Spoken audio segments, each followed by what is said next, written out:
Hello guys, आज हम start करने वाले अपने बीएससी थर्ड सेमेस्टर मैथमेटिक्स हमारे चैप्टर नॉर्मल सर्कल का एक और नई वीडियो। आज हम इस वीडियो में पढ़ने वाले हैं, हमने अभी पढ़ा था कर्नल ऑफ द होमोमॉर्फिज्म, उसकी ये एक और थ्योरम होने वाली है। ये जो थ्योरम है कर्नल ऑफ द होमोमॉर्फिज्म, इसमें जो वर्ड है होमोमॉर्फिज्म, हमने एक चैप्टर पढ़ा था homomorphism and isomorphism of a group. अगर आपको वो चैप्टर आता है तो ही आप इस वीडियो को देखना। अगर वो चैप्टर आपको नहीं आता है, आपने किसी रीज़न की वजह से स्किप कर दिया, तो आपको ये वीडियो नहीं देखनी, क्योंकि आपको बिल्कुल भी समझ नहीं आएगा। आप जो हमारी थ्योरम है, जो हमारा टॉपिक है, उसी के नाम से समझ चुके होंगे कि भाई होमोमॉर्फिज्म का यूज़ और आइसोमॉर्फिज्म का यूज़ यहाँ पे होने वाला है। ठीक है, तो आज की हमारी थ्योरम होने वाली है, ये स्टेटमेंट दी गई है। ये स्टेटमेंट एग्जाम में कई बार पूछी गई है, काफ़ी बार पूछी गई है, तो प्लीज़ इसे स्किप करने की गलती मत करना। स्किप करोगे नुकसान आपका ही होगा, मेरा कोई नुकसान नहीं होने वाला है। तो थ्योरम क्या है? every homomorphic image of a group G is isomorphic to some quotient group of G। सबसे पहली बात इन्होंने कहा कि जो हमारी इमेज है वो G से G डैश पर जाएगी, G डैश पर जाएगी, जो कि होगी हमारी होमोमॉर्फिक इमेज। यहाँ पे हमारा एक वर्ड यूज हुआ है some quotient group of G। यहाँ पे जो ये वाली लाइन है isomorphic to some quotient group of G, इसका यूज यहाँ पे बहुत बड़ा है, इसका मीनिंग बहुत बड़ा है। यहाँ पे इन्होंने कहा कि जो हमारा ग्रुप है वो G बाय के हम यहाँ पे कर्नल से डिनोट करते हैं, जो आइसोमॉर्फिक होगा किससे? G डैश से। इसका मतलब ये कहा गया है यहाँ पे इस लाइन का। सबसे पहले आपको ये प्रूव करके दिखाना कि ये एग्जिस्ट करेगा, कि मतलब कोई हमारा वेल डिफाइंड होगा सेट या नहीं होगा। फिर आपको प्रूव करके दिखाना है कि ये जो हमारी कंडीशन है ये आइसोमॉर्फिक होगी या नहीं होगी। अब आइसोमॉर्फिक क्या होता है? आइसोमॉर्फिक होता है जब हमारी कंडीशन 1 1 ऑन 2 और प्रिजर्वेशन ऑफ कंपोजिशन की कंडीशन होल्ड कर दे, तब हम उसके कहते हैं कि ये जो हमारा सेट है या बाइनरी ऑपरेशन है, ग्रुप है, वो हमारा आइसोमॉर्फिक ग्रुप होगा। ठीक है, अब एल्जेब्रिक स्ट्रक्चर के अंदर भी अगर एल्जेब्रिक स्ट्रक्चर चारों कंडीशन को फुलफिल करता है ग्रुप की, तो हम उसे ग्रुप कहते हैं। तो आपको ये बात तो पता ही होगी, तो आपको क्वेश्चन समझ में आ गया होगा। मेन चीज ये है कि आपको ये चीज डिफाइन करनी है कि भाई हाँ G बाय के यहाँ पे क्या है? कर्नल। कर्नल हम कल पढ़ चुके, कर्नल ऑफ द होमोमॉर्फिज्म। जो G बाय के है वो किसका आइसोमॉर्फिक होगा? G डैश का। ठीक है, सबसे पहले अब हम इसमें कुछ चीजें लेट करेंगे। ठीक है, तो चलिए चलते हैं। Proof late G be the homomorphic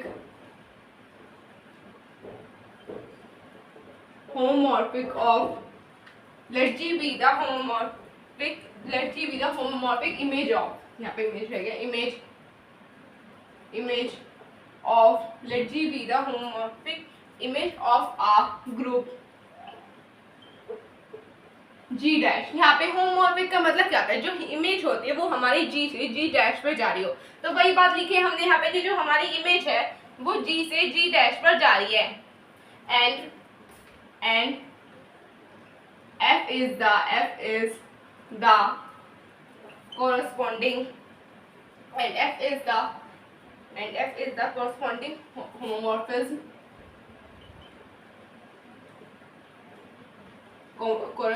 homomorphism जहाँ पे हमारे यहाँ पे F का यूज होगा वो यहाँ पे हमारे corresponding homomorphism की तरह किया जाएगा। then F is the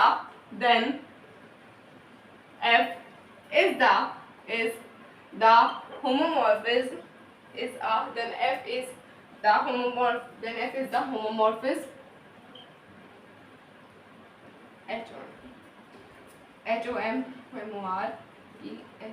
homomorphism G onto G dash. जो हमारी इमेज होगी, जो हमारा होमोमॉर्फिज्म होगा G से G डैश में, ये दो कंडीशन होती है, एक होती है 1 1 एक होती है इनटू, एक होती है ऑन टू। यहाँ पे हमारी कंडीशन जो है वो ऑन टू वाली लग रही है। ठीक है, आपको इतनी बात समझ में आ गई होगी। Let K is the kernel. Kernel क्या है? कर्नल हम कल पढ़ चुके हैं, तो कर्नल मुझे नहीं लगता कि आपको मुझे पढ़ाने की जरूरत होनी चाहिए। ठीक है, kernel in the normal subgroup. जो हमने कल एक थ्योरम की थी, हमने क्या कहा था कि जो कर्नल ऑफ द होमोमॉर्फिज्म होता है वो हमारा नॉर्मल सबग्रुप भी होता है। कल हमने जो थ्योरम की थी उसी में ये चीज पढ़ी थी, तो हमने यहाँ पे ये इलेक्ट किया है। भाई ऑलरेडी हम जब इस चीज को प्रूव कर चुके हैं, हम जानते तो उसका यूज यहाँ पे कर सकते हैं, ऑब्वियस सी बात है कर सकते हैं, हमने वही यूज किया है यहाँ पे ऑफ जी एग्जाम्पल। अब देखो यहाँ पे ये हो गया हमारा जी बाय के बी द क्वोशेंट। यहाँ पे देखो मैंने क्या कहा था, ये जो लास्ट वाली टर्म आई है हमारी क्वोशेंट ग्रुप ऑफ जी, ये हमारा जी बाय के को ही डिनोट कर, जी बाय के be the quotient group of all the cosets. Coset भी हम ऑलरेडी पढ़ चुके हैं अगर आपको याद होगा, कोसेट ऑफ के इन जी। अब हमें प्रूव क्या करना है, अब हमने यहाँ पे बता दिया कि हमने क्या लेट किया है, क्या नहीं लेट किया।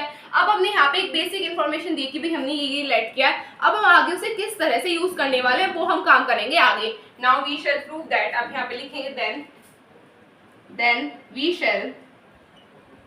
shall prove that जो हमारा g बाय k होगा वो किसके आइसोमॉर्फिक होगा, g डैश के। ठीक है, तो आप इसे नोट कर लीजिए। देन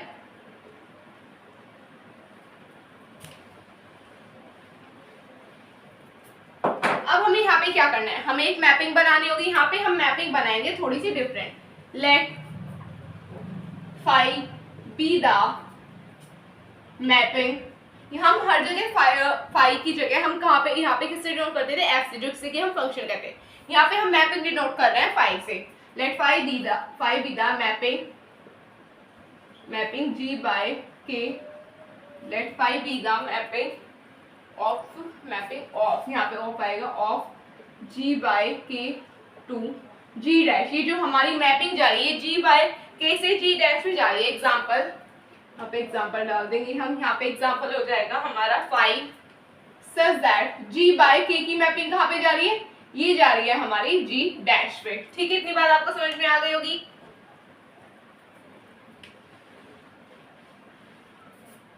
अब यहाँ पे लेट करें if A belong to G। अब अगर हमारा A कोई ऐसा एलिमेंट है जो G से बिलोंग करता है तो हम यहाँ पे क्या लिख सकते हैं, देन के ए कर्नल जो होगा वो हमारे इसको बिलोंग करेगा, नहीं करेगा, K a also belong to G by K. इतनी बात आपको समझ में आ गई होगी, आई है नहीं आई, अगर नहीं आई है तो आप मुझे से पूछ सकते हैं। एंड जो हमारा फंक्शन हैगा ए, ये किसको बिलोंग कर रहा होगा, ये कर रहा होगा हमारे G डैश को। ठीक है, also phi such that G by K, यहाँ पे G by K आ जाएगा हमारा as usual tend to G dash such that, यहाँ पे हमने कुछ नहीं किया। देखो मुझे पता है ये वाला पार्ट जो है ये थोड़ा सा कंफ्यूजन का है, आपको लोगों को भी कंफ्यूजन हो रही होगी। अब हमें यहाँ पे ये जो कंडीशन है, इससे पहले हमें एक ग्रुप बनाना होगा, उसे वेल डिफाइंड कि भाई हाँ ये ग्रुप एग्जिस्ट करता है, ये चीजें हमें दिखानी होगी। उसमें हमने क्या किया, यहाँ पे हमारे पास कर्नल पढ़ चुका है, कर्नल में हमारे जो एलिमेंट होते हैं उन्हें हम किससे करते हैं, के से। यहाँ पे स्मॉल और कैपिटल के का फर्क होगा, वो चीज आपको समझनी पड़ेगी। ये जो हमारा स्मॉल के है ये हमारा एलिमेंट्स को डिनोट करा है। अगर जो हम कर्नल के एलिमेंट के साथ एक को करें कि ये जो है हमारा ग्रुप जी को बिलोंग कर रहा हो, तो हम कहेंगे कि जो हमारा के है वो जी बाई के को बिलोंग कर रहा होगा कहेंगे, और जो हमारा फंक्शन ऑफ ए है वो जी डैश को बिलोंग करेगा। हमने ये जो कंडीशन, ये जो function of A is equals to G dash, ये कहीं और से नहीं आई, ये हमने क्या पढ़ा था, ये हमने होमोमॉर्फिज्म और आइसोमॉर्फिज्म में पढ़ा था कि हमारी जी की मैपिंग जी डैश पे जाती है। ये आप उसी तरह से समझ सकते हैं कि अगर हमारा फंक्शन ऑफ ए है तो जो हमारा फंक्शन ऑफ ए उसकी मैपिंग किस पे होगी, जी डैश पे। जी डैश पे जो जी डैश का एलिमेंट होगा, क्या पता इसके अंदर एक ही एलिमेंट हो तो क्या वो इसके इक्वल होगा, तो ये यहाँ से आएगा, आप कंफ्यूज मत होना। इतनी बात आपको समझ में आ गई होगी। सो फाई के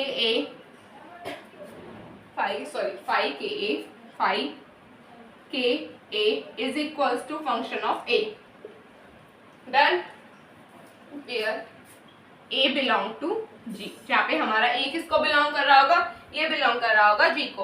तो अब हमें क्या प्रूव करके दिखाएं, अब हमें प्रूव करके दिखाएं कि ये जो हमारी कंडीशन है ये डिफाइन हो रही है। अब अगर ये डिफाइन हो रही होगी जब तो हम आगे कह सकते हैं कि भाई ये हमारा आइसोमॉर्फिक इमेज होगी या नहीं होगी। पहले हमें इसे प्रूव करके दिखाना होगा। अभी तो हमने यहाँ पे सिर्फ और सिर्फ स्टेटमेंट लिखी है।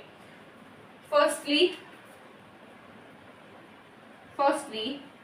we have to prove that firstly we have to prove that phi is well defined। यहाँ पे phi is well, आपका ऊपर वाला हो गया और जल्दी कर लीजिए।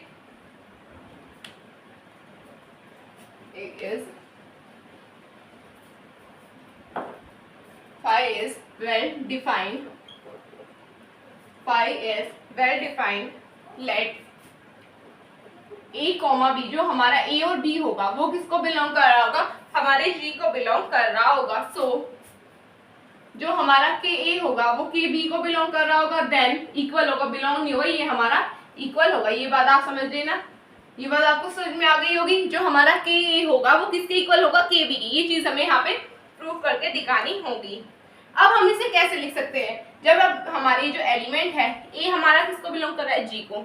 यहाँ पे हमने क्या देखा था, जो हमारे जी को बिलोंग करने वाले एलिमेंट है जी बाई के को, उसे कैसे लिखते हैं, फाई के ए। तो यहाँ पे भी हम लिखेंगे फाई के ए इज इक्वल टू फाई के बी। इसी तरह से लिखेंगे, नहीं लिखेंगे, ऐसे ही लिखेंगे। अब हम क्या करेंगे, हम देखिए, अब यहाँ पे हमारा नाउ लेट जो हमारा के ए है वो के बी के इक्वल होगा, के बी के इक्वल। अगर आपने कंडीशन पढ़ी है तो हमने एक कंडीशन पढ़ी थी, अगर आपने सब कुछ अभी तक अच्छे से पढ़ा है तो हमने कर्नल में ही इक्वेशन पढ़ी थी, ए बी इनवर्स किसको बिलोंग करेगा, हमारे के को बिलोंग कर रहा होगा। ये कोई नई चीजें कहीं बाहर से नहीं आ रही है, ये अगर आपने पीछे इतने सारे चैप्टर अच्छे से पढ़े, ये उन्हीं से उठ के आ रही है चीजें, कहीं से थोड़ी सी मॉडिफाई कर दी, कहीं से कुछ आ गया, तो इसमें कोई कंफ्यूज होने वाली बात है नहीं। यहाँ पे आ जाएगा हमारा के, यहाँ पे हो जाएगा हमारा phi A B inverse belong to E dash.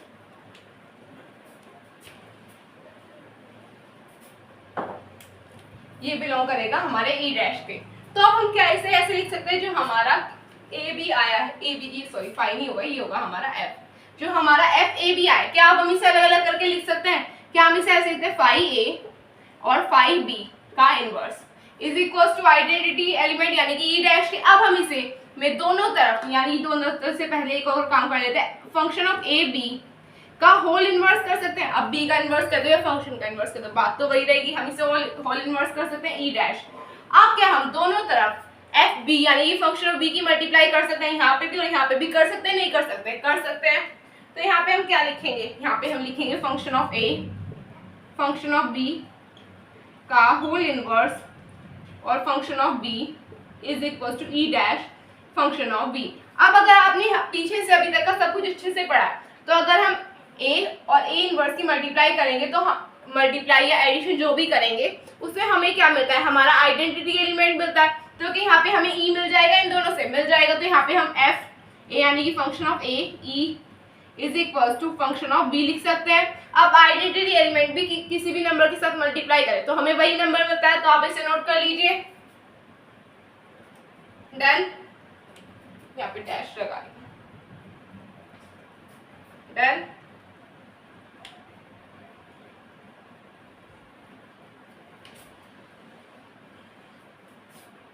तो देखो अब हमारे यहाँ पे हमें क्या मिल जाएगा, यहाँ पे हमें मिल जाएगा function of A function of B. और हमने ऊपर क्या पढ़ा था, यहाँ पे मैंने रफ कर दिया, फंक्शन ऑफ ए और फंक्शन ऑफ बी को हमने क्या पढ़ा था, फाई के ए इज इक्वल टू फाई के बी। हम लिख सकते हैं, नहीं लिख सकते, ये लिख सकते हैं। तो क्या अब हम यहाँ पे कह सकते हैं कि जो हमारा ये फंक्शन है ये वेल डिफाइंड होगा, कह सकते हैं hence phi is well defined. अगर आपने एग्जाम में डायरेक्टली कोशिश की आइसोमॉर्फिक प्रूव करने की, तो वो आपका टीचर गलत काट देगा। फर्स्ट जो अभी तक मैंने आपको कराया, आपको इतना स्टेप पूरा करना पड़ेगा। अब जो प्रोसेस है, अब हम यहाँ से स्टार्ट करेंगे 1-1 और ऑन टू और प्रिजर्वेशन ऑफ कंपोजिशन की प्रूव करने की, ठीक है। तब हम 1-1 प्रूव करने के चलते हैं। फाई इज 1-1 सबसे पहले तो ये प्रूव करके दिखाना होगा हमें। अब यहाँ पे लेट करते हैं, लेट फाई के ए इज इक्वल्स टू फाई के बी। यहाँ पे जो हमारा फाई के ए है वो किसके इक्वल होगा, फाई के बी के। तो अब हम यहाँ पे इसे कह सकते हैं, जब ऊपर से हमारा ये है, हम ऑलरेडी पढ़ चुके हैं, इससे हमारी ये कंडीशन आई है, तो क्या हम कह सकते हैं कि जो हमारा फाई के ए होगा वो एफ ए यानी फंक्शन ऑफ ए और फंक्शन ऑफ बी के इक्वल होगा। तो यहाँ पे function of A is equal to function of B लिख सकते हैं, आ जाएगा ये कहीं ऐसी तो आया नहीं कि भी कहीं से भी उठा के ले आए हम। तो क्या जब हमारा फंक्शन ऑफ ए और फंक्शन ऑफ बी है, क्या हम इसमें दोनों तरफ फंक्शन ऑफ बी का होल इनवर्स की मल्टीप्लाई कर सकते हैं, कर सकते हैं। यहाँ पे हम करेंगे फंक्शन ऑफ ए, यहाँ पे हम फंक्शन ऑफ बी का होल इनवर्स यहाँ पे भी कर दिया है, यहाँ पे हमारे पास आया फंक्शन ऑफ बी और यहाँ पे भी हमने फंक्शन ऑफ बी का होल इनवर्स की कर दी है मल्टीप्लाई, कर सकते हैं। यहाँ पे हमें क्या मिलेगा, यहाँ पे हमें मिल जाएगा function of A function of B का इनवर्स, इसे ऐसे भी लिख सकते हैं। और यहाँ पे हमें मिल जाएगा हमारा आइडेंटिटी एलिमेंट, मिल जाएगा नहीं मिल जाएगा, इसमें कोई डाउट होगा नहीं आपको, ऊपर वाला नोट हो गया, डन।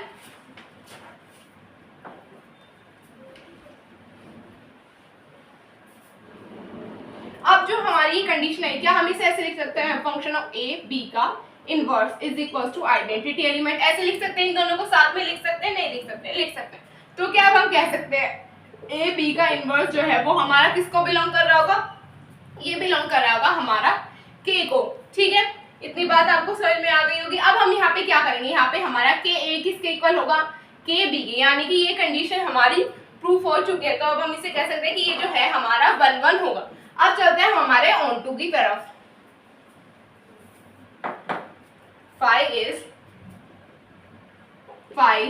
Is on to. अब हम प्रूव करेंगे हमारी ऑन टू कंडीशन, ठीक है, on to G dash, on to on G dash. अब आप जी डैश चाहे लिख सकते हैं, ना चाहे मत लिखिए, उससे कोई ज्यादा फर्क पड़ेगा नहीं। अब सबसे पहले हमें लेट करना है, let Y belong to G dash. यहाँ पे हमारा वाई किसको बिलोंग करेगा, जी डैश को। मैंने आपको ऑन टू में जब हम प्रूव कर रहे थे होमोमॉर्फिज्म और आइसोमॉर्फिज्म ऑफ अ ग्रुप में बताया था कि ऑन टू में कैसे लेते हैं, 1-1 में तो हमारी इमेज बन जाती है ऐसे, अगर ई की पावर x यहाँ पे दे रखा है और यहाँ पे दे रखा है y, तो हम यहाँ पे क्या करेंगे, यहाँ पे हम इमेज उल्टी ले के आएंगे, कैसे, यहाँ पे हमारा e की पावर y, e की पावर यानी log y की इमेज कैसे जा रही होगी, यहाँ पे x पे, ये कंडीशन चेंज हो जाएगी हमारी, ठीक है। यही पढ़ा था हमने, ये बात अगर वहां पे किसी ने समझ ली तो यहाँ पे उसे बिल्कुल भी दिक्कत नहीं आएगी कि यहाँ पे कैसे कर रहे हैं हम। Then y is equals to fa, then y is equals to fa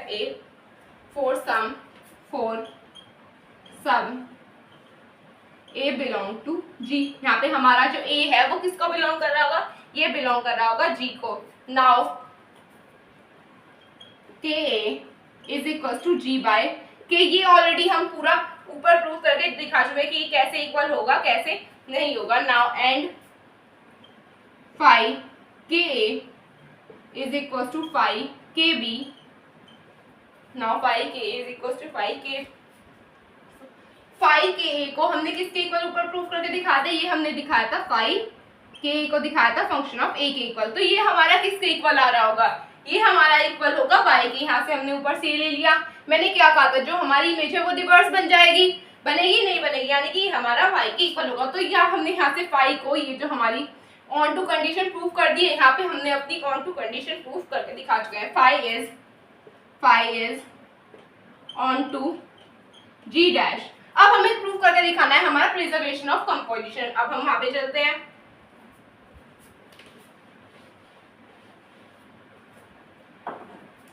finally phi के ए, हमारे पास फाई के ए होगा और इसके साथ में होगा हमारा फाई के बी, ये होगा हमारा पूरी कंडीशन। अब हमें इसमें जो है हमारी प्रिजर्व करके दिखानी है कंपोजिशन। कंपोजिशन क्या होती है, जो हमारा बाइनरी ऑपरेशन होगा, क्या वो इसमें यूज हो रहा है कि ये एग्जिस्ट कर रहा है या नहीं कर रहा है, ये हमें दिखाना होगा। क्या हम इसे लिख सकते हैं फाई के ए बी करके लिख सकते हैं या नहीं लिख सकते हैं, लिख सकते हैं, हम इसे डायरेक्टली इस फॉर्म में लिख सकते हैं। अब ये जो हमारा फाई के ए बी आया, क्या हम इसे यहाँ पे फंक्शन ऑफ ए बी लिख सकते हैं, लिख सकते हैं। देखो हमने यहाँ पे भी लिखा था, जब हमारा फाई के ही है फाइव के ए किसके इक्वल होगा, फंक्शन ऑफ ए के। जब हमारे यहाँ पे फाइव के ए बी है तो यहाँ पे एफ हट गया, यहाँ पे फंक्शन से हमारा ए बी आ गया। ये बात आपको समझ में आ गई होगी। तो जब हमारे यहाँ पे फंक्शन ऑफ ए और फंक्शन ऑफ बी है, फंक्शन ऑफ ए बी, कि हम इसे फंक्शन ऑफ ए और फंक्शन ऑफ बी को अलग अलग करके लिख सकते हैं। फंक्शन ऑफ ए किसके इक्वल है, फाइव के ए के, तो यहाँ पे हम फाइव के ए इज इक्वल टू फाइव के बी लिख सकते हैं। तो क्या अब हमारी ये प्रिजर्वेशन जो हमारी कंपोजिशन को प्रिजर्व कर रहा है, नहीं कर रहा है। ये हमने कहाँ से स्टार्ट किया था, ये हमने किया था फाइव के ए के बी। हमें यहाँ से क्या मिला, यहाँ से हमारी जो हमारी कंपोजिशन है वो प्रिजर्व कर रखी है इसमें, के ए फाइव के बी, यानी कि यहाँ पे हमारी कंपोजिशन प्रिजर्व हो चुकी है। तो अब हमें क्या लिखना होगा, ये लास्ट लाइन होगी, फाइव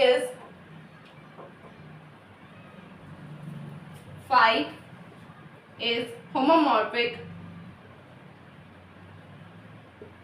phi is homomorphic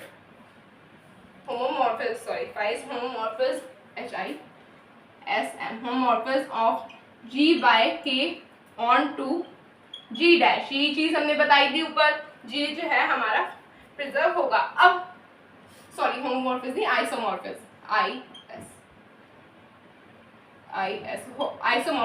तो क्या आपको याद होगा, हम आइसोमॉर्फिज्म का साइन निकालते हैं, स्टार्टिंग में भी आता है G by K, यहाँ पे होगा ये हमारा आइसोमॉर्फिज्म का साइन है, तो ये आ जाएगा हमारा G डैश। तो आप इसे नोट कर लीजिए।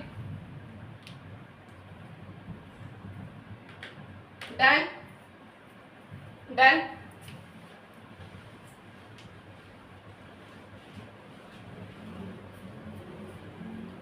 तो बस गाइस आज का इतना ही। अगर आपको मेरी वीडियो अच्छी लगी तो चैनल को सब्सक्राइब कीजिए, वीडियो को लाइक कीजिए, अपने फ्रेंड्स में शेयर कीजिए। और हाँ, कल से हम स्टार्ट करने वाले हैं हमारा नया चैप्टर, जो कि होने वाला है हमारा रिंग। ये चैप्टर हमारा हो चुका है पूरा। आज जो मैंने थ्योरम कराई है और जो मैंने कल कराई थी, ये दोनों इस चैप्टर की मोस्ट इंपॉर्टेंट थ्योरम है। इन्हें मिस करने की गलती मत करना। तो बस आज के इतना ही। तब तक के लिए take care of yourself. Bye bye.